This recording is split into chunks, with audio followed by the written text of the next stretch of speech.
जय हिंद। अगर हम अपनी पिछली क्लास की बात करते हैं तो उसमें हमने अध्ययन किया कि 9th यूनिट में आपका सिलेबस क्या है। एमपीपीएससी के अकॉर्डिंग, प्रीलिम्स के पेपर के अकॉर्डिंग उस सिलेबस में हमने सविस्तार देखते हुए समझा कि पहले तो हमें सूचना एवं संचार प्रौद्योगिकी का अध्ययन करना है कि सूचनाओं को भेजे कैसे, रिसीव कैसे करें। इसके बाद हमें पढ़ना है इंटरनेट सर्विस, और इंटरनेट सर्विस के अंतर्गत वर्ल्ड वाइड वेब की सेवाएं, ईमेल सेवाएं, ई गवर्नेंस सेवाएं, सोशल नेटवर्किंग साइट और ई कॉमर्स। ये सारी चीजें इसमें दी गई हैं। इनका सविस्तार से अलग अलग टॉपिक में अध्ययन करना है। इसके अलावा साइबर सिक्योरिटी, जिसमें हैकर से कैसे बचें, हैकर अपराध कैसे करता है और आपको किन चीजों का ध्यान रखना चाहिए, इन सभी बातों का सविस्तार अध्ययन करना है साइबर सिक्योरिटी में। और साथ ही रोबोटिक्स, यानी कि अभी नई विज्ञान का क्षेत्र जहां पर इन्वेंशन स्टार्ट हो चुका है, नए नए रोबोट बन के आ रहे हैं, उन रोबोट के बारे में, उनके स्ट्रक्चर के बारे में बेसिक नॉलेज, और साथ में उनकी इंपॉर्टेंस के बारे में और कौन कौन से नए रोबोट बने हैं, इन सभी चीजों का अध्ययन करना है। साथ ही साथ आर्टिफिशियल इंटेलिजेंस के अंतर्गत यह पढ़ना है कि क्या कोई कंप्यूटर अथवा रोबोट ऐसा बनाया जा सकता है जिसमें इंसान की तरह स्वयं सीखने की क्षमता या लर्निंग एबिलिटी हो। बात क्लियर है? तो ये सारी चीजें हमने सिलेबस में डिस्कशन किया। उसके अलावा इलेक्ट्रॉनिक्स में कंप्यूटर हार्डवेयर, मेमोरी जैसे पार्ट्स को अध्ययन करना है। बात क्लियर है? अब हम जो पढ़ने जा रहे हैं वो हमारी फर्स्ट क्लास है, सूचना एवं संचार प्रौद्योगिकी, क्योंकि सबसे पहले सिलेबस में पार्ट यही था। पर सूचना एवं संचार प्रौद्योगिकी को समझने या पढ़ने से पहले ये जानना जरूरी है कि सूचना एवं संचार प्रौद्योगिकी है क्या। और अगर हम ध्यान से देखें तो इस टॉपिक में कितनी शब्दावलियां हैं? एक शब्दावली सूचना, दूसरी शब्दावली संचार और तीसरी शब्दावली है प्रौद्योगिकी। बात को समझिएगा, तीन अलग अलग शब्दावलियों के माध्यम से समझते हैं कि क्या है सूचना एवं संचार प्रौद्योगिकी। तो सबसे पहले ये जानते हैं कि सूचना क्या है। ठीक है, सबसे पहले ये जानते हैं कि सूचना क्या है। तो जो हाफमैन नाम के एक व्यक्तित्व है, उनका कहना क्या है पहले ये जान लीजिए, क्योंकि इन्होंने कहा है कि हाफमैन के अनुसार सूचना वक्तव्यों, कही गई बातों, तथ्यों यानी फैक्ट्स, विचारों, आपकी सोच विचार, जो आपके मन में आने वाले ख्याल हैं, और आकृतियों जैसे कि इमेजेस हैं, वीडियो हैं, आदि का संग्रह होता है। अगर ये भाषा आपको थोड़ा कठिन लग रही है तो एक सिंपल भाषा में समझिए कि सूचनाएं हैं क्या। सूचनाएं व्हाट्सएप मैसेजेस हैं। सूचनाओं की बात करें तो भेजे जाने वाले सॉन्ग्स हैं। सूचनाओं की बात करें तो पीडीएफ फाइल है, म्यूजिक फाइल है। म्यूजिक के अलावा मैसेज जो आप व्हाट्सएप में भेजते हो या डायरेक्ट आप मैसेजिंग ऐप के माध्यम से मैसेज करते हो, वो भी सूचनाएं हैं। जो फोटोज होती हैं वो भी सूचनाएं हैं। आप जो साउंड भेजते हो, वॉइस रिकॉर्ड करके भेजते हो, वो भी सूचनाएं हैं। वीडियोस भी सूचनाएं हैं। ऐसे बहुत सारी चीजें जो कंप्यूटर में फाइल के रूप में, डेटा के रूप में रखा है, वो डेटा ही सूचना के नाम से जाना जाता है। बात क्लियर है? तो सूचना क्या, आप जितनी भी चीजें अपने पास से किसी दूसरे को भेजना चाहते हैं, आपके अंदर कोई विचार है, कोई मटेरियल है, कोई भी व्हाट्सएप मैसेज के रूप में हो, सॉन्ग्स हो, वीडियो हो, म्यूजिक फाइल हो, इमेजेस हो, सब के सब सूचनाएं कहलाती हैं। बात क्लियर है? अब समझते हैं कि सूचना तो हमने समझ लिया, पर सूचना तकनीक क्या होगी। सूचना तो समझ लिया, पर सूचना की तकनीक क्या है, ध्यान से देखिए। अगले पेज में हम देखते हैं कि सूचना प्रौद्योगिकी के इस इमेज के संदर्भ में देखिए, जैसे आपको मान लीजिए कि किसी की फोटो प्राप्त करनी है, या किसी की फोटो को आपको बनाना है, या आपको अपनी ही फोटो तैयार करनी है, तो आप क्या करोगे? सबसे पहले क्या करोगे? उसे कैमरे से खींचोगे। मतलब अभी फोटो को आपने खींचकर कैमरे से या कैमरे से क्लिक करके प्राप्त किया, फिर उसको किसी ना किसी सॉफ्टवेयर के माध्यम से एडिट करोगे। यहां पर ये सॉफ्टवेयर पेंट सॉफ्टवेयर है। कौन सा सॉफ्टवेयर है? पेंट। आपने कैमरे से फोटो खींची और पेंट से उसको क्या किया? पेंट से उसी फोटो को एडिट किया, मतलब प्रोसेस किया। सबसे पहले क्या किया? फोटो का निर्माण किया, किसके माध्यम से? कैमरे से। फिर उसको प्रोसेस किया, किसके माध्यम से? पेंट सॉफ्टवेयर से। कैमरा हार्डवेयर था, कैमरे को आप छू सकते हो, टच कर सकते हो, पर इस सॉफ्टवेयर को टच नहीं कर सकते हो। और उसी फोटो को आपने स्टोर किया किस में? एक मेमोरी कार्ड में, जो कि सैनडिस्क का मेमोरी कार्ड है। और साथ में उसे अगर आपको भेजना था तो आपने मोबाइल में व्हाट्सएप के सहारे या ईमेल के सहारे उसको किसी दूसरे व्यक्ति को भेज दिया। तो अगर आपको कभी कोई फोटो चाहिए होती है तो उसको क्या करते हो? कैमरे से खींचते हो सकता है मोबाइल के कैमरे से खींचो, पर खींचते हो, ठीक है ना। तो आप कैमरे का इस्तेमाल करते हो, एक सॉफ्टवेयर पेन का इस्तेमाल करते हो, उस डिवाइस को, उस फोटो को स्टोर करने के लिए, सुरक्षित रखने के लिए आप मेमोरी कार्ड का इस्तेमाल करते हो या कंप्यूटर की मेमोरी हार्ड डिस्क भी यूज कर सकते हो।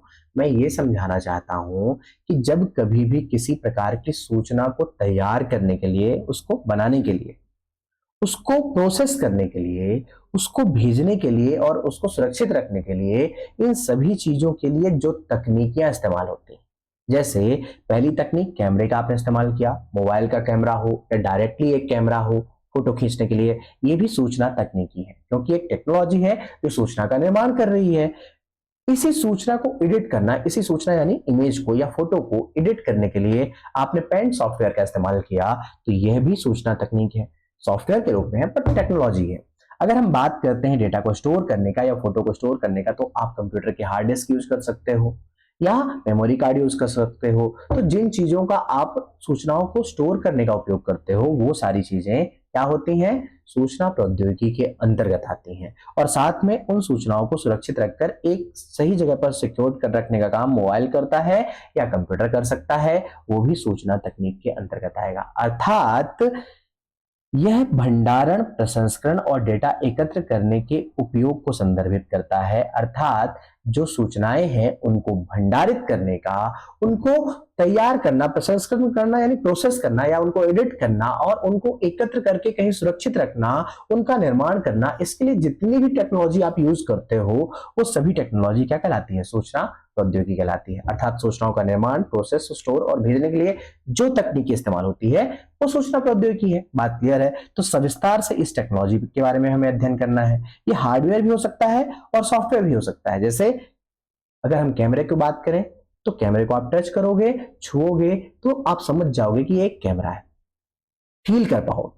लेकिन सॉफ्टवेयर को आप छू नहीं सकते हो। जिसे आप छू सकते हो कंप्यूटर की वो डिवाइस हार्डवेयर होती हैं और जिसे आप छू नहीं सकते हो वो सॉफ्टवेयर होता है। तो ये सॉफ्टवेयर है, लेकिन यहां ये दोनों हार्डवेयर है। बात क्लियर हुई? तो सूचना तकनीकी, सॉफ्टवेयर, हार्डवेयर कुछ भी हो सकती है, बस तकनीकी होनी चाहिए जो सूचनाओं का निर्माण, प्रोसेस या स्टोर करने में या उसको भेजने में सहायक हो। बात क्लियर है? अब बात करते हैं संचार क्या है। ध्यान से देखिए इमेज में, इस इमेज में कोई भी आप सूचना या कोई भी इंफॉर्मेशन, जैसे कि मान लीजिए कोई भी सूचना आप भेजना चाहते हैं। सूचनाएं पहले भी मैंने बता दिया, सूचनाएं होती क्या है, वीडियो है, व्हाट्सएप है, व्हाट्सएप मैसेजेस है, साउंड है, म्यूजिक है, इमेज है, ये सब सूचनाएं हैं। इन सूचनाओं को एक कंप्यूटर से दूसरे कंप्यूटर तक भेजने की प्रक्रिया या एक कंप्यूटर से दूसरे मोबाइल तक भेजने की प्रक्रिया या एक जगह से दूसरे जगह तक भेजने की प्रक्रिया संचार कहलाती है, या सूचनाओं के आदान प्रदान की प्रक्रिया संचार कहलाती है। और आप यहाँ इमेज में देख रहे होंगे कि सूचनाएं ए से बी की ओर, ए से सी की ओर, ए से डी की ओर, ए से ई की ओर जा रही हैं, पर ऐसा जरूरी नहीं है। सूचनाएं ऐसे भी आ सकती हैं, वापस भी आ सकती हैं, सी से बी की ओर भी जा सकती हैं और सी से ई की ओर भी आ सकती है। मतलब कोई भी कंप्यूटर या मोबाइल अपनी सूचना को एक जगह से दूसरी जगह पर किसी दूसरे कंप्यूटर तक भेज सकता है। बात क्लियर है? तो इसे हम संचार तकनीकी कहते हैं, सॉरी इसे हम संचार कहते हैं। सूचनाओं के आदान प्रदान की प्रक्रिया संचार। अब हम सूचनाओं के आदान प्रदान की प्रक्रिया तो देख लिए, लेकिन आदान प्रदान की प्रक्रिया के लिए जो तकनीकी का इस्तेमाल करते हैं, जैसे आपको व्हाट्सएप भेजना है, व्हाट्सएप में मैसेज भेजना है, तो आप क्या करोगे, आप इंटरनेट का इस्तेमाल करोगे। व्हाट्सएप में मैसेज भेजने के लिए आप इंटरनेट यूज करोगे, बिल्कुल करोगे। आप इंटरनेट को वायर्ड या वायरलेस यूज कर सकते हो। अगर तार लगा के इंटरनेट का इस्तेमाल करते हो तो वायर्ड कहलाएगा, और अगर तार के बिना इंटरनेट का इस्तेमाल करते हो तो वायरलेस कहलाएगा। बात क्लियर है?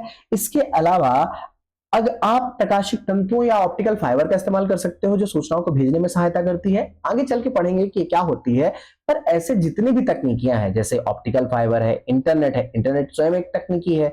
इंटरनेट के अलावा हम बात करें, क्या आप सूचनाओं को भेजने के लिए कंप्यूटर का इस्तेमाल करते हो? बिल्कुल करते हो।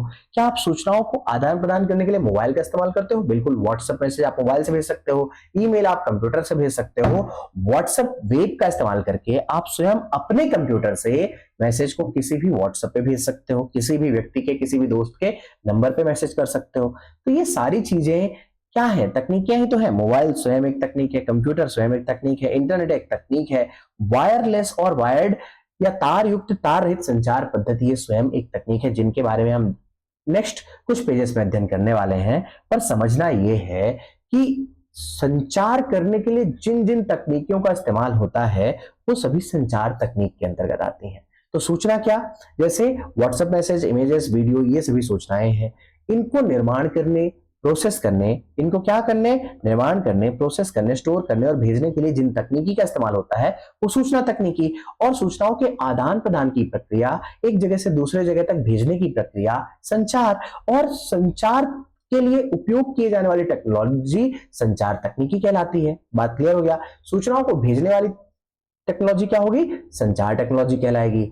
और अगर सूचना तकनीकी के सभी अवयवों को मिला दिया जाए, मतलब सूचना तकनीकी में कौन कौन से अवयव थे, ये सभी के सभी, इसके अलावा और भी दुनिया के हैं पर ये सभी के सभी क्या है, सूचना टेक्नोलॉजी या इंफॉर्मेशन टेक्नोलॉजी के सभी अवयव हैं। अगर हम बात करें इनकी तो ये कम्युनिकेशन टेक्नोलॉजी के अवयव हैं, और इन दोनों को मिलाकर समग्र रूप से हम कहते हैं सूचना एवं संचार प्रौद्योगिकी। मतलब सूचनाओं को बनाने, प्रोसेस करने, निर्माण करने, स्टोर करने और भेजने के लिए हम जिन जिन तकनीकियों को, साथ में रिसीव करने के लिए जिन जिन तकनीकियों का इस्तेमाल करते हैं वो तकनीकियां सूचना एवं संचार प्रौद्योगिकी कहलाती है। बात क्लियर है। तो चाहे मोबाइल की बात करें, चाहे कंप्यूटर की बात करें, चाहे कैमरे की बात करें, चाहे सॉफ्टवेयर की बात करें, चाहे हार्डवेयर की बात करें, चाहे कंप्यूटर में सुपर कंप्यूटर की बात करें, चाहे आपको मैसेज भेजने के लिए उपयोग किए जाने वाले तार की बात करें, चाहे विद्युत चुंबकीय तरंगों की बात करें जो सूचनाओं को भेजने में काम आती हैं, वो सभी की सभी क्या है, सूचना एवं संचार प्रौद्योगिकी है। अब इस टॉपिक को हमने इंट्रोडक्शन के तौर पे तो देख लिया, अब इसका सविस्तार से अध्ययन करते हैं।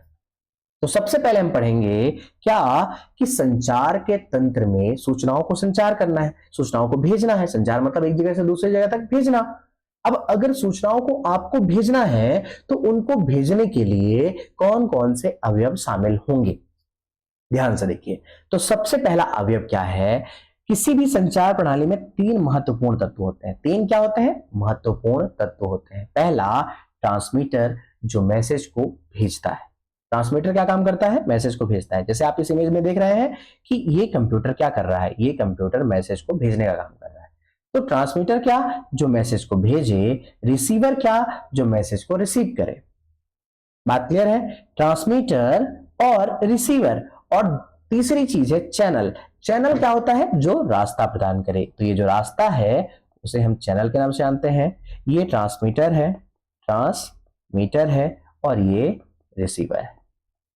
बात क्लियर हो गई। तो ट्रांसमीटर जो मैसेज को भेजे, चैनल जो रास्ता दे, और रिसीवर जो प्राप्त करे। बात क्लियर है।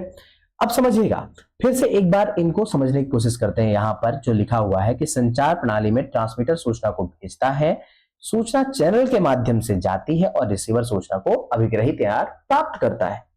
स्रोतों से प्राप्त सिग्नल को मैसेज सिग्नल कहा जाता है, जो मैसेज भेजा जाता है, और संचार चैनल के रास्ते से होकर जो मैसेज जाता है उसे सिग्नल कहा जाता है, या मैसेज सिग्नल के नाम से जाना जाता है। बात क्लियर हो गई। यहां पर एक फैक्ट और मिला, और इन सभी संकेतों को ट्रांसमीटर में फीड कर लिया जाता है। इन सभी संकेतों को कहां फीड किया जाता है, ट्रांसमीटर में, यानी कि भेजने वाले मैसेज को ट्रांसमीटर के माध्यम से भेजा जाएगा और रिसीवर के माध्यम से रिसीव किया जाएगा। जो रास्ता है वो चैनल होगा, और जो मैसेज भेजा जाएगा उसे मैसेज सिग्नल या सिग्नल के नाम से जाना जाएगा। ठीक है ना। और इस सिग्नल को भेजेगा कौन, ट्रांसमीटर। बात क्लियर है। अब इतना ही नहीं, इसके अलावा भी ट्रांसमीटर में अध्ययन करने के लिए बहुत सारी चीजें हैं। ध्यान से समझिएगा क्या क्या। जब आप किसी भी प्रकार से सूचनाओं को भेज रहे होते हैं तो ट्रांसमीटर, चैनल और रिसीवर चाहिए। तीन चीजें चाहिए, ठीक है ना। तो समझिए, जिस संदेश को आप भेजते हैं वो संदेश सूचना कहलाती है। हमने पहले भी पढ़ा सूचना क्या है। सूचना में हमने देखा कि व्हाट्सएप मैसेज हो सकता है, सॉन्ग्स हो सकते हैं, पीडीएफ हो सकते हैं, म्यूजिक फाइल हो सकती है, मैसेज हो सकता है, इमेज हो सकती है, वीडियो और साउंड हो सकते हैं। तो जो मैसेज आप भेजना चाहते हो आप इनमें से किसी को भी भेज सकते हो। इसके अलावा भी बहुत सारी चीजें हैं। ओडीटी फाइल्स हैं जो वर्ड के तैयार होती हैं, पीपीटी फाइल्स हैं जिसके माध्यम से आप प्रेजेंटेशन करते हो, जैसे मैं यहाँ पे प्रेजेंटेशन कर रहा हूं। तो ये सभी जो फाइलें हैं ना, ये सूचनाएं ही तो कहलाती हैं। तो जो मैसेज भेजा जाता है उसे सूचना या इंफॉर्मेशन कहते हैं। बात क्लियर है। अब समझते हैं, जो मैसेज को भेजता है, जो मैसेज भेजा जाता है वो सूचना, और जो मैसेज को भेजता है उसे हम प्रेषित्र अथवा ट्रांसमीटर कहते हैं। ध्यान से समझना, क्या कहते हैं उसे, ट्रांसमीटर कहते हैं। तो इसमें ट्रांसड्यूसर, मॉड्यूलेटर, प्रवर्धक और रेडियो ट्रांसमिशन में एंटीना ट्रांसमिटिंग होता है। समझना, इसके चार पार्ट, प्रेषित्र यानी ट्रांसमीटर के चार पार्ट। ट्रांसमीटर को हिंदी में प्रेषित्र कहते हैं क्योंकि वो प्रेषण करने का या सूचनाओं को भेजने का काम करता है। अब इसके चार पार्ट क्या क्या, पहला पार्ट है इसका ट्रांसड्यूसर, दूसरा पार्ट है मॉड्यूलेटर, तीसरा पार्ट है प्रवर्धक और चौथा पार्ट है एंटीना। इन चारों पार्ट के बारे में सविस्तार से समझने की कोशिश करते हैं। ध्यान से देखिएगा, in the same way receiver के पास भी ट्रांसड्यूसर है, मॉड्यूलेटर की जगह डीमॉड्यूलेटर है और प्रवर्धक की जगह प्रवर्धक ही है और एंटीना भी इसके पास है। तो रिसीवर के पास भी ये चार चीजें हैं जिनमें से हम क्या समझ सकते हैं, ट्रांसड्यूसर, डिमॉड्यूलेटर, प्रवर्धक और एंटीना, और रास्ते को हम क्या कहते हैं, चैनल के नाम से जानते हैं। इन सभी चीजों को ध्यान से समझने की कोशिश करते हैं। सबसे पहला पार्ट है ट्रांसड्यूसर। ट्रांसड्यूसर काम क्या करता है, ट्रांसड्यूसर ध्वनि संकेतों को विद्युत संकेतों में परिवर्तित करता है। क्या करता है, ध्वनि संकेतों को विद्युत संकेतों में परिवर्तित करता है। लेकिन ये केवल ध्वनि ही नहीं, ध्वनि के अलावा चाहे इमेज हो, चाहे आपका कोई भी मैसेज हो या कोई भी सूचना हो, उसको इलेक्ट्रिक सिग्नल में परिवर्तित करने का काम करता है, जिसे हम इस इमेज में समझते हैं। देखिए, जब आप सूचनाओं को भेजते हैं, किससे, प्रेषित्र के माध्यम से, या किसके माध्यम से भेजते हैं सूचनाओं को, आप सूचनाओं को भेजते हैं ट्रांसमीटर के माध्यम से। ट्रांसमीटर या प्रेषित्र में क्या क्या सूचनाएं हो सकती हैं, टेक्स्ट है, इमेज है, वीडियो है, म्यूजिक है, ये सब हो सकता है ना।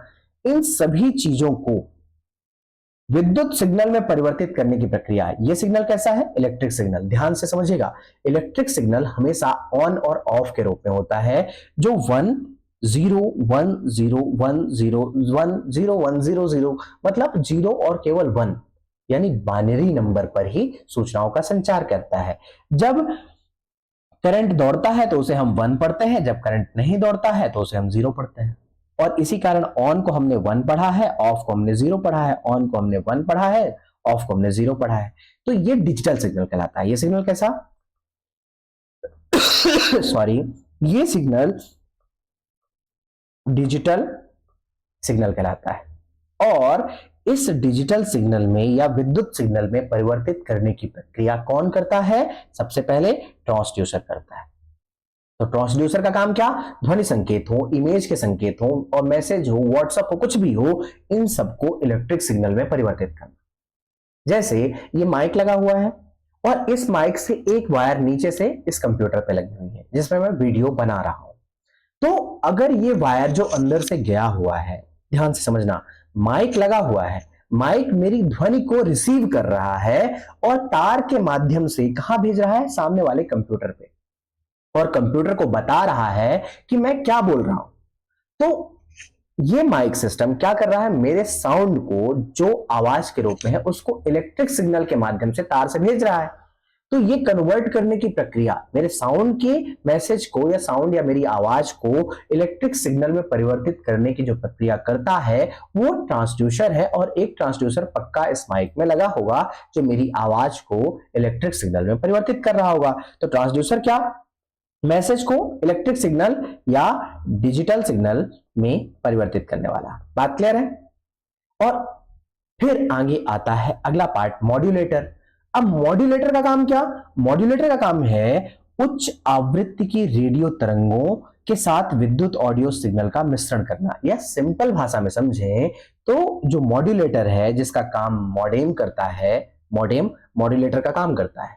मॉडेम का काम क्या, मॉड्यूलेशन करना, और मॉडेम ही डिमॉड्यूलेशन करता है जो हम आगे पढ़ने जा रहे हैं। पर फिर भी ये समझिए कि मॉडेम जो है वो क्या काम करता है, मॉड्यूलेशन का या मॉड्यूलेटर के रूप में काम करता है। और इसका काम क्या है, देखो, इलेक्ट्रिक सिग्नल में, इलेक्ट्रिक सिग्नल के रूप में मैसेज भेजने के लिए आपको तार की आवश्यकता पड़ती है। लेकिन अगर आपको मैसेज इलेक्ट्रिक सिग्नल के रूप में ना भेज करके विद्युत चुंबकीय तरंगों के रूप में या बेतार संचार पद्धति के माध्यम से करना है, तो आप क्या करते हो, सभी के सभी इलेक्ट्रिक सिग्नल को या डिजिटल सिग्नल को क्या करते हो, इन सभी को चेंज कर देते हो विद्युत चुंबकीय तरंगों के साथ या एनालॉग सिग्नल। इस सिग्नल में एनालॉग सिग्नल, तो विद्युत सिग्नल और एनालॉग सिग्नल जिसमें क्या है, विद्युत चुंबकीय तरंगों में मैग्नेटिक फील्ड है और इलेक्ट्रिक फील्ड है, जो कि हम इसके बारे में आगे पढ़ेंगे। पर समझना यह है कि इन सभी इलेक्ट्रिक सिग्नल को, विद्युत सिग्नल को किसमें, विद्युत चुंबकीय तरंगों के साथ जोड़ने का काम कौन करता है, मॉडेम करता है, और यही प्रक्रिया मॉड्यूलेशन कहलाती है। और अगर आप ध्यान से देखें तो ये दोनों जो यहां अलग अलग थे, इसको किसके द्वारा जोड़ दिया गया, इसको जोड़ दिया गया एक मॉडेम के द्वारा, एक मॉडेम के द्वारा, और यही प्रक्रिया मॉड्यूलेशन कहलाती है। मॉड्यूलेशन वास्तविकता में क्या है, विद्युत सिग्नल या डिजिटल सिग्नल को एनालॉग सिग्नल में परिवर्तित करने की प्रक्रिया, और एनालॉग सिग्नल कैसा, विद्युत चुंबकीय तरंगों के रूप में। तो सबसे पहले ट्रांसड्यूसर ने क्या काम किया, आपके मैसेज को विद्युत सिग्नल में बदला। फिर मॉड्यूलेशन के तहत मॉड्यूलेटर ने या मॉडेम ने क्या काम किया, आपके विद्युत सिग्नल को इलेक्ट्रोमैग्नेटिक वेव या विद्युत चुंबकीय तरंगे, जिनमें से एक तरंग रेडियो तरंग होती है, उनमें परिवर्तित करने का काम किसने कर दिया, मॉडेम ने कर दिया। यहां अब मॉड्यूलेटर के बाद अगला पार्ट क्या, अगला पार्ट है प्रवर्धक। देखिए क्या होता है, सूचनाओं को भेजने की प्रक्रिया में क्या पड़ता है, सिग्नल कमजोर हो जाता है, सिग्नल कमजोर हो जाता है, क्योंकि जब विद्युत चुंबकीय तरंगें या विद्युत ही या करंट स्वयं तार से प्रवाहित होगा तो धीरे धीरे उसकी मात्रा या एनर्जी कम होती जाती है, क्योंकि इलेक्ट्रिक करंट के बहने से तार में विद्युत भी खर्चा होती है। बात क्लियर है। तो जो करंट आपके पास आया, जो करंट आपके पास आया, या जो इलेक्ट्रोमैग्नेटिक वेव सिग्नल के रूप में या विद्युत चुंबकीय तरंग सिग्नल के रूप में आपके पास पहुंची, वो सिग्नल होता है कमजोर, और उसको मजबूत बनाना काम होता है जो मैसेज को भेज रहा हो। तो उसके लिए आवश्यकता होती है एम्पलीफायर की, और ये क्या काम करता है, आपके सिग्नल को मजबूत या पावरफुल बना देता है। यहां कमजोर था, छोटा था, यहां पावरफुल हो गया। बात क्लियर हो गई। तो सिग्नल को पावरफुल बनाने का काम किसने किया, प्रवर्धक ने किया। सिग्नल को विद्युत सिग्नल में बदलने का काम किसने किया, या मैसेज को विद्युत सिग्नल में बदलने का काम किसने किया। अगर हम इसकी बात करते हैं तो मैसेज को विद्युत सिग्नल में बदलने का काम किया ट्रांसड्यूसर ने, और फिर मॉड्यूलेटर ने उसको इलेक्ट्रोमैग्नेटिक वेव के साथ मिक्स करके भेज दिया। और इलेक्ट्रोमैग्नेटिक वेव के साथ जब इलेक्ट्रिक सिग्नल को भेजा गया तो उसको एम्पलीफाई करने का या प्रवर्धित करने का या उसको पावरफुल बनाने का काम एम्पलीफायर ने किया, और फिर उसको भेजने का काम किसने किया, एंटीना ने किया। तो एंटीना की मदद से सिग्नल को अंतरिक्ष में विकिरण किया जाता है, या उन लोगों को भेजा जाता है, जिससे जब अंतरिक्ष में सिग्नल भेज दिया जाए तो वो सिग्नल उन लोगों के पास पहुंच जाता है जो कि वास्तविकता में मैसेज को क्या करना चाहते हैं, मैसेज को रिसीव करना चाहते हैं। तो एम्पलीफायर पावर बढ़ाने वाला, एंटीना भेजने वाला, ठीक है ना। एंटीना भेजेगा, एम्पलीफायर पावर बढ़ाएगा, और ट्रांसड्यूसर क्या करेगा, मैसेज को विद्युत सिग्नल में बदलेगा, और साथ में मॉड्यूलेटर क्या काम करेगा, विद्युत सिग्नल को इलेक्ट्रोमैग्नेटिक वेव के साथ मिठा के भेज देगा। ये सारा काम है किसका, ये प्रेषित्र के यानी ट्रांसमीटर के 4 पार्ट और चारों पार्टों के काम है। बात क्लियर हो गई। तो ये बात तो हमने समझ ली, इसको आगे हम आगे समझेंगे। देखिए संचार चैनल में हमने पहले भी देखा, देखिए क्या क्या होता है जब आप मैसेज को भेज रहे होते हैं, तो प्रेषित्र के 4 पार्ट, ट्रांसड्यूसर, मॉड्यूलेटर और एम्पलीफायर और एंटीना, प्रवर्धक को एम्पलीफायर कहते हैं, जो रास्ता वो चैनल, और रिसीवर के पास भी ट्रांसड्यूसर, डिमॉड्यूलेटर, प्रवर्धक और एंटीना। जब हम चैनल की परिभाषा के बारे में बात करते हैं तो चैनल क्या, रास्ता, चैनल तो एक रास्ता है ना, और ये जो रास्ता है जिससे मैसेज आपका होकर जाएगा उसे हम चैनल कहते हैं। तो पढ़ते हैं चैनल क्या है, संचार चैनल का कार्य ट्रांसमीटर से रिसीवर तक सिग्नल को ले जाना है। कम्युनिकेशन चैनल को ट्रांसमीटर ट्रांसमिशन लिंक के माध्यम, कम्युनिकेशन चैनल को, चैनल नहीं है ये, चैनल है। कम्युनिकेशन चैनल को ट्रांसमिशन लिंक या माध्यम भी कहा जाता है, जो सूचनाओं के संचार का काम करता है। ट्रांसमिशन लिंक भी कह सकते हैं इसे, माध्यम भी कह सकते हैं, या चैनल भी कह सकते हैं। चैनल वास्तविकता में मैसेज को ले जाने वाला रास्ता है। बात क्लियर हो गई। इसके बाद हम पढ़ते हैं रिसीवर। अब रिसीवर क्या, जो सूचनाओं को रिसीव करे, ये बात हमने समझ ली है। पर इनमें से सबसे पहला पार्ट है पिकअप एंटीना। क्या है, पिकअप एंटीना। ये क्या काम करेगा, मैसेज को रिसीव करेगा। लास्ट में एंटीना ने वहां भेजा था और यहां एंटीना रिसीव भी करेगा। और जैसे ही एंटीना ने मैसेज रिसीव किया, डिमॉड्यूलेटर क्या काम करेगा। देखिए मॉड्यूलेशन में क्या हुआ था, अगर हम ध्यान से देखें तो इलेक्ट्रोमैग्नेटिक वेव के साथ या विद्युत चुंबकीय तरंगों के साथ विद्युत सिग्नल को, जो व्हाइट कलर में है, मर्ज करके भेजा गया था, ये दोनों को मिलाकर भेजा गया था। तो ये साथ साथ है, इनको अलग अलग करने का काम कौन करेगा, डिमॉड्यूलेटर। मॉड्यूलेटर इन दोनों को जोड़ने का काम कर रहा था और डिमॉड्यूलेटर दोनों को अलग करने का काम करेगा। तो इलेक्ट्रोमैग्नेटिक वेव के साथ विद्युत सिग्नल जो जुड़ा हुआ आया है उसको अलग करने का काम कौन करेगा, डिमॉड्यूलेटर करेगा। और ये भी काम मॉडेम के द्वारा ही किया जाता है। मतलब मॉड्यूलेशन यानी विद्युत चुंबकीय तरंगों के रूप में चेंज करना किसको, इलेक्ट्रिक सिग्नल को, और डिमॉड्यूलेशन यानी विद्युत चुंबकीय तरंगों से फिर से इलेक्ट्रिक सिग्नल बनाना, या डिजिटल सिग्नल को एनालॉग में बदलना मॉड्यूलेशन, और एनालॉग को डिजिटल में बदलना क्या होता है, डिमॉड्यूलेशन। ठीक है ना। और डिमॉड्यूलेटर की प्रक्रिया किसने की, मॉडेम ने की। तो सिग्नल ने मैसेज को रिसीव किया, मॉडेम ने इनको अलग अलग किया, और एम्पलीफायर ने इसे पावरफुल बनाया, क्योंकि पहले मैसेज छोटा या कमजोर था और इसको पावरफुल बनाने का काम किसने किया, एम्पलीफायर ने किया। और फिर आगे चल के इस विद्युत सिग्नल को वास्तविकता में उसी मैसेज के रूप में चेंज कर देना जो मैसेज वहां से भेजा गया था, ये काम ट्रांसड्यूसर फिर से करेगा। तो पूरी की पूरी प्रक्रिया क्या, ध्यान से समझिएगा। पूरी की पूरी प्रक्रिया अगर हम ध्यान से देखें तो सबसे पहले मैसेज को भेजा गया, उसको विद्युत सिग्नल में परिवर्तित किया गया ट्रांसड्यूसर के द्वारा, फिर उन दोनों को मर्ज किया गया मॉड्यूलेशन में मॉडेम के द्वारा, और उन दोनों को प्रसारित करने के लिए एंटीना का इस्तेमाल किया गया भेजने के लिए, और फिर मैसेज को रिसीव किया गया। तो मैसेज भेजने की प्रक्रिया कहां से चालू हुई, यहां से। ठीक है, यहां से अगला स्टेप यहां पर, यहां से अगला स्टेप अगर हम बात करें तो यहां पर, और फिर ऐसे बढ़ते हुए आगे एंटीना ने मैसेज को रिसीव किया। रिसीव करने के साथ दोनों को अलग अलग किया, दोनों सिग्नल को जो इलेक्ट्रोमैग्नेटिक वेव के रूप में है और विद्युत सिग्नल के रूप में है, फिर उसको एम्पलीफाई करके पावरफुल बनाया, और फाइनली ट्रांसड्यूसर के माध्यम से उसको पूर्णतः मैसेज में परिवर्तित कर दिया। तो ये संपूर्ण प्रक्रिया सूचनाओं के संचार की क्या कहलाती है, ये सूचनाओं के संचार की संपूर्ण प्रक्रिया में शामिल अवयव हैं, और ये अलग अलग काम करते हैं।